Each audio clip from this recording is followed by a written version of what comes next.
Good evening. Welcome to my session for LED 518 social media reflection video. This topic of this video is the problem of fake news. Um, I had an occasion to stumble upon some fake news, at least as it related to some interpretations of an incident that happened last week. There was an incident in Montana for by a gentleman who was looking to get elected as representative for the state of Montana. And when encountered by a reporter, um, it became clear that there was a physical altercation. Um, this was the night before the election. Some of you may have read about this. Um, the name of the uh, gentleman campaigning was Gianforte. I think I'm saying that right. In any event, what I saw come across my news feed um, was interesting because it contradicted all of the other news agencies, outlets from that incident.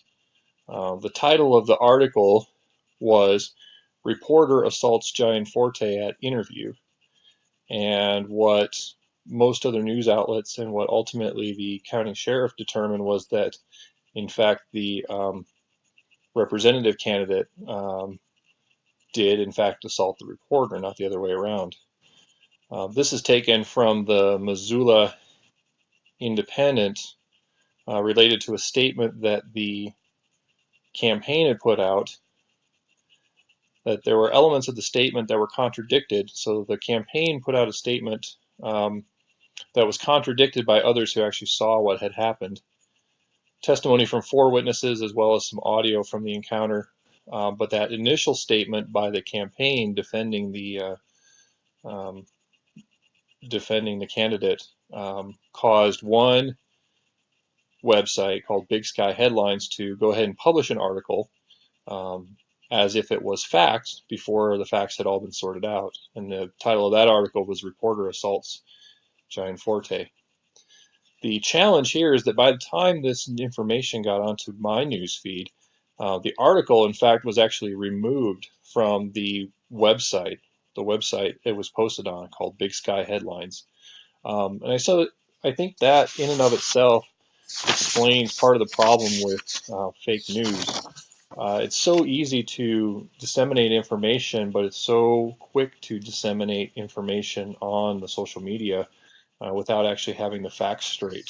Um, Regardless of what those facts are, and regardless of um, whether the story is in development and there is information that they do not have available, it's important for media outlets to be cognizant of that and to cite their sources. And in this case, they cited what appeared to be only one side of the story. So, in trying to analyze the author's authenticity and their purpose, obviously by taking the article down, that's some kind of admission that they didn't have their facts straight, at least in this particular incident. And it seems like the overarching goal was um, defending effectively a narrative that had already been written in terms of who they believed they was going to win the election. To me, I'd like to summarize some of what I've learned in looking for fake news and how people can respond ethically to social media in this way. Fake news, in my mind, is like a match thrown into a forest. It doesn't matter in many ways what the intent was. There are plenty of rather humorous satirical sites that clearly do not peddle in facts, but they're intended as satire. Regardless of whether it's satirical or malicious, however, once the match is thrown, it can create a forest fire. And that kind of destroys what the real news outlets and what real academic research takes time to build. And when we write papers, we have requirements for sourcing all of our information. Once this fire spreads, the source is difficult, if not impossible, to ascertain. Um, but the only thing that we know is that the forest is on fire. And so that's kind of the analogy I would put toward how quickly these things can spread. Um, Going forward, we should be prudent with our speech, both verbal and written, as it says in Ephesians 4:29. Um, but also in relation to the video that we watched, I wanted to share this from Romans chapter 16, verse 17 through 19. I urge you, brothers, to watch for those that cause divisions and put obstacles in your way that are contrary to the teaching you have learned. Keep away from them, for such people are not serving our Lord Christ, but their own appetites. By smooth talk and flattery, they deceive the minds of naive people. Everyone has heard about your obedience, so I am full of joy over you, but I want you to be wise about what is good and innocent about what is evil. So that concludes my analysis and reflection of this week's topic, fake news. Thank you for watching.